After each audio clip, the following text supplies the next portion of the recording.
Hey guys, welcome back to the channel. Hope everyone is doing extremely well given these current circumstances. I hope you're all staying inside, staying safe and all that. Now, I did a bit of a poll on my Instagram a few days ago. I've got this idea. I'm just going to do a whole bunch of movie reviews from various time periods. Mostly all going to be horror, so...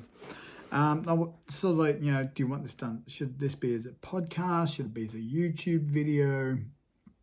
And majority went YouTube, so here we are. We are on the tube. Thank you so much for taking the time to check this out. Make sure you hit that like button. Make sure you hit that subscribe and dangle on that notification bell.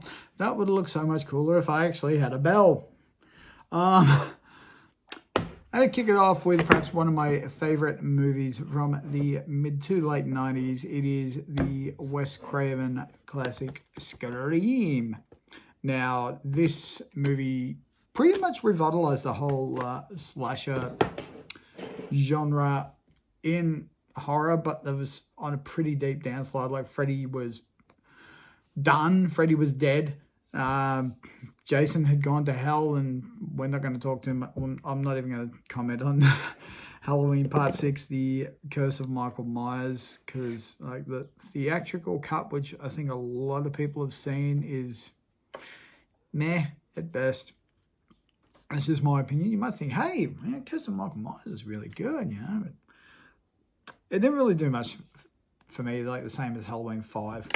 Didn't do too much, but then along comes this baby right here, Scream, and it just revitalizes the whole slasher genre. Now, for anyone who hasn't seen Scream, stop this video, stop it right now, go and watch it, because there will be major plot spoilers in this video, and I'm not going to break it down bit by bit, because then that would just take too damn long. So I'm just going to focus on the key plot. We're just going to go on the key plot points and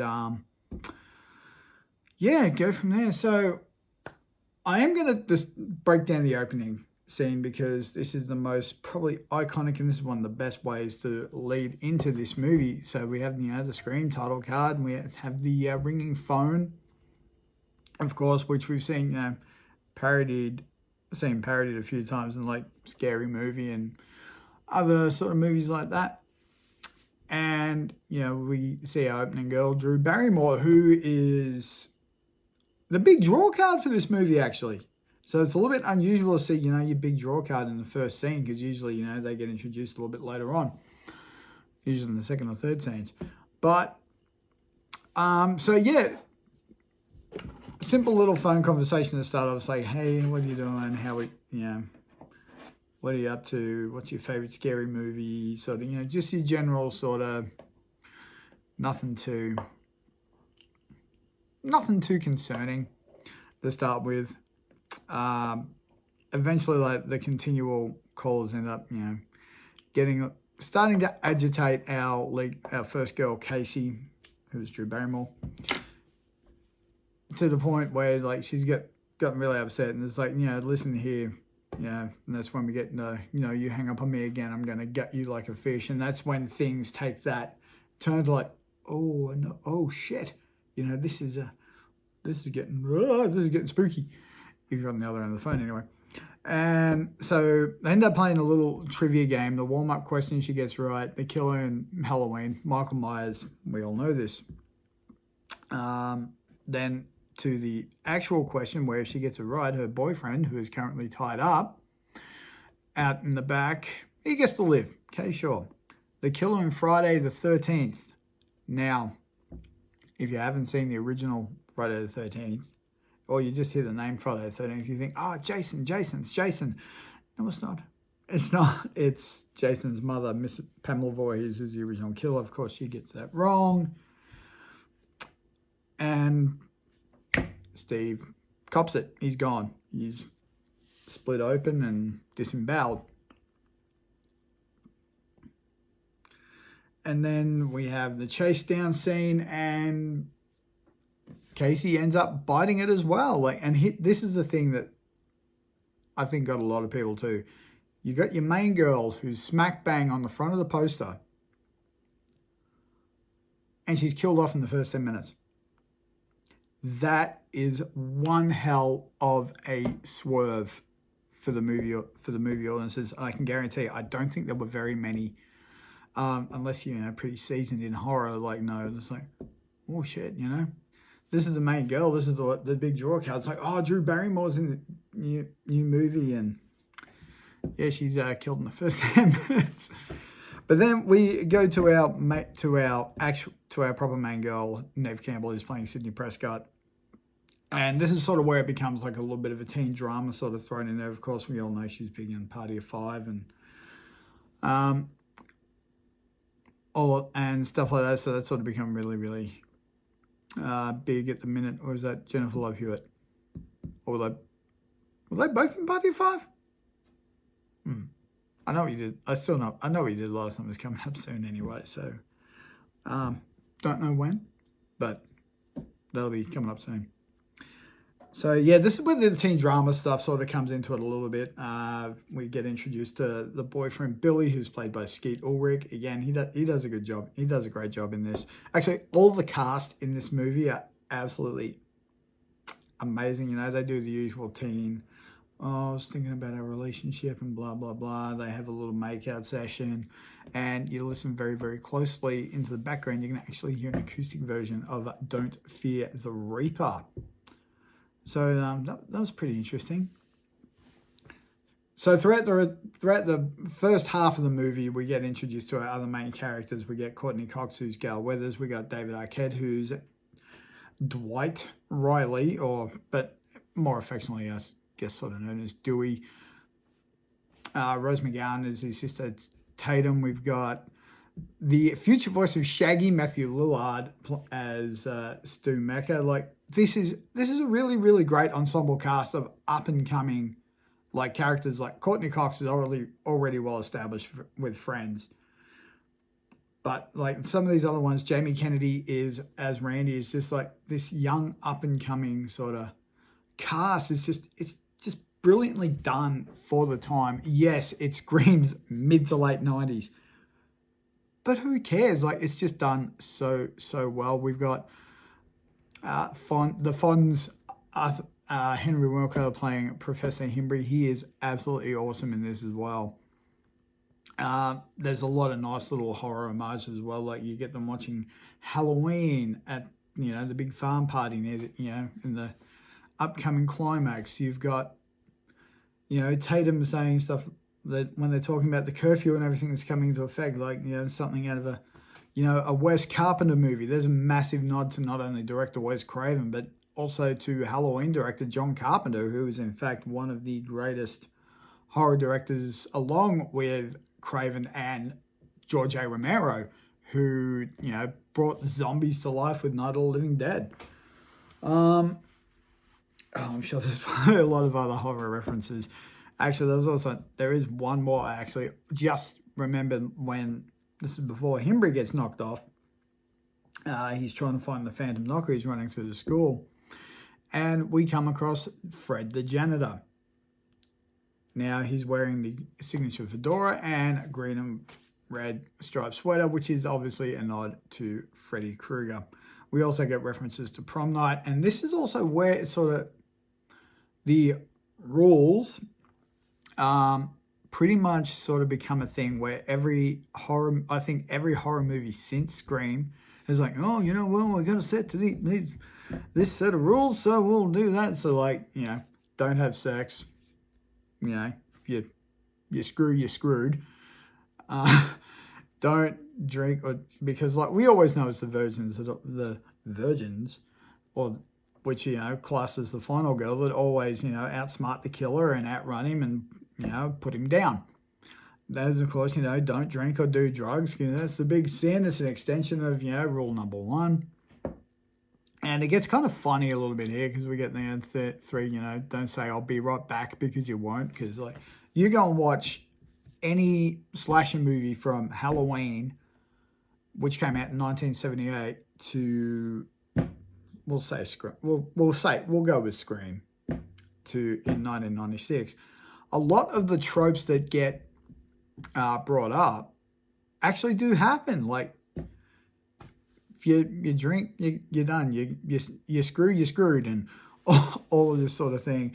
And it gets a little bit meta in there as well when they're talking about, you know, the relationship started off, you know, as R rating and heading towards an NC-17, and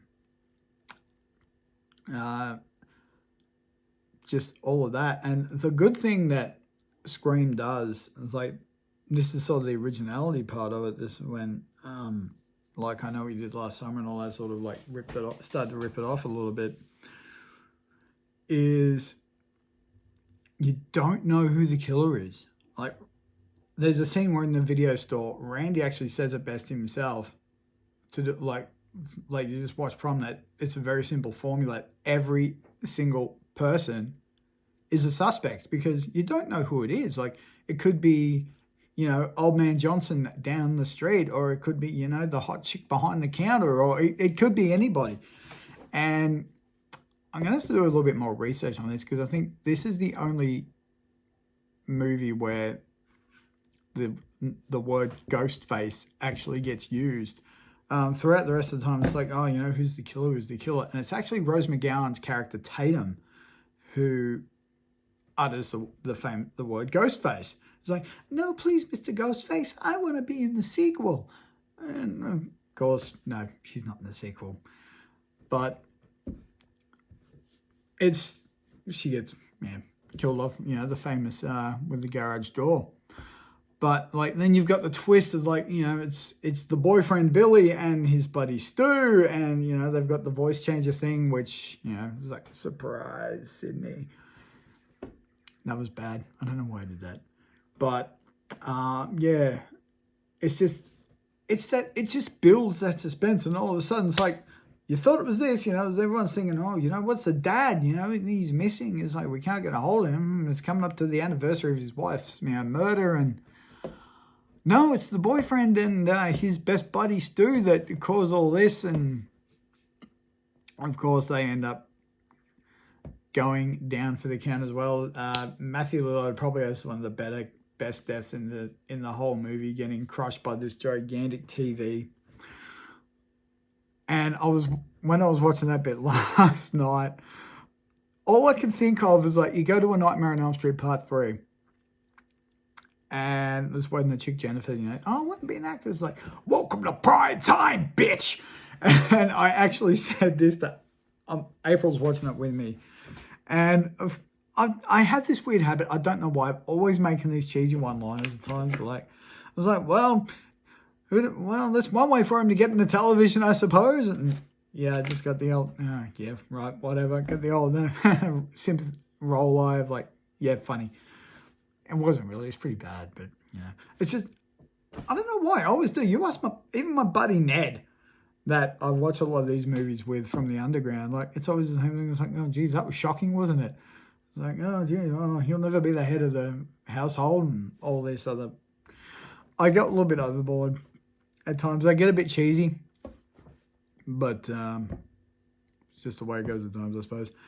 And so then, yeah, we set it up for the sequel, Scream 2. And I know there's a lot of people out there that will not like these sort, you know, don't like horror movies and slashers and whatever else. And, like, that's perfectly fine. You know, just dig what you dig. Don't take any other fool's madness. But if you're interested in, like, it's like, oh, well, you know, they've heard that, you know, there's actually a good cast, and you know, maybe I could, you know, check it out. Go check it out. Like, this is probably one of the movies that actually introduced a whole new audience to the horror genre, in my opinion, because it's well cast. It's like, well, the script is absolutely awesome, written by Kevin Williamson. We all know who wrote the script for Dawson's Creek. Was the creator who came up with Dawson's Creek, I should say. And yeah, it's a fun fun movie. It doesn't take itself too seriously, like, say, your Halloweens or your Friday the 13th or your Texas Chainsaw Massacres. It doesn't revolve around, blood splatter and gore and, nudity and just all your stereotypical horror cliches. This is just, it's a fun movie. When you watch it, it does not feel like it goes for as long as it does. It goes for it's nearly a 2-hour movie, but it doesn't feel like it's having that much fun with it. And it builds your suspense so much. It gets you thinking like, who is it? Who is it? Who is it? Who is it? Oh yeah, it's got to be this guy. No, it's this guy. Ah! Like, you don't see it coming. Except for Randy, because he just sort of gets his suspicions like, I reckon it's him. And, well, he ends up being right, doesn't he? I'm hoping you went by my instructions and watched the movie before you watch this video, because if you haven't, and you've just gone, I'll see what this guy's opinion is. I just basically ruined the whole thing for you. So I did give you I gave you a huge spoiler warning right at the start. So if you hadn't heeded that, that's on you. Don't come at me. That's on you. I told you what to do. Anyway, Scream came out in 1996.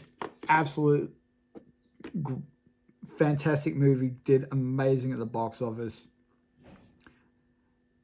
And I don't really know what more I have to say. I definitely give this one a strong recommendation. If you haven't seen it, definitely please go and watch it. It is a fun movie. You get to sympathize with a lot of these characters so well, especially Neve Campbell's character, Sidney Prescott, with like everything that she's been going through and just, the traumatic experience, and that you feel the sympathy for her. And David Arquette provides some good humor. Again, Matthew Lillard, the future voice of Shaggy in Scooby-Doo, is great in this. It's, sort of like starts off as the comic relief sort of thing. Jamie Kennedy, again, absolutely perfect as Randy. There's a good part in there. I do need to say this, like, he's on his own. Everyone else is, driven off to see what the remains of Principal Embry are, that strung up at the goalpost of the high school. They're all singing "Dan-dan-dan-dan," they're the Valkyries. And he's still watching Halloween, and it's sort of cute. It's queued up so well to where we see Jamie Lee Curtis see the body reveals. The killer's behind him. Is like, and he's watching the movie, so he's oblivious. He's just going, behind you, Jamie. Behind you, Jamie. And of course, Jamie Kennedy is the guy playing Randy. So you kind of get that little bit of meta in there, but strongly recommend Scream. It is one of my favorite movies to watch. I will watch this any chance I get, because it's one you can easily watch over and over and over again. There are some that, like, I've seen maybe once or twice, and some movies, you see them once or twice and you don't particularly want to see them again, because it's just like, meh, whatever. But there's something about Scream that just, I don't know, it's just, whether it's the way Kevin Williamson wrote the script for it or the way that Wes Craven has directed it, it's an absolute gem of a movie. I strongly recommend watching. I strongly recommend Scream. Hey guys, thank you so much for checking out my review of Scream. If you enjoyed it, please hit that thumbs up button. Make sure you hit that subscribe, and don't forget to ring that notification bell so you can stay up to date when more videos like this drop. Thank you guys so much. I will see you next time.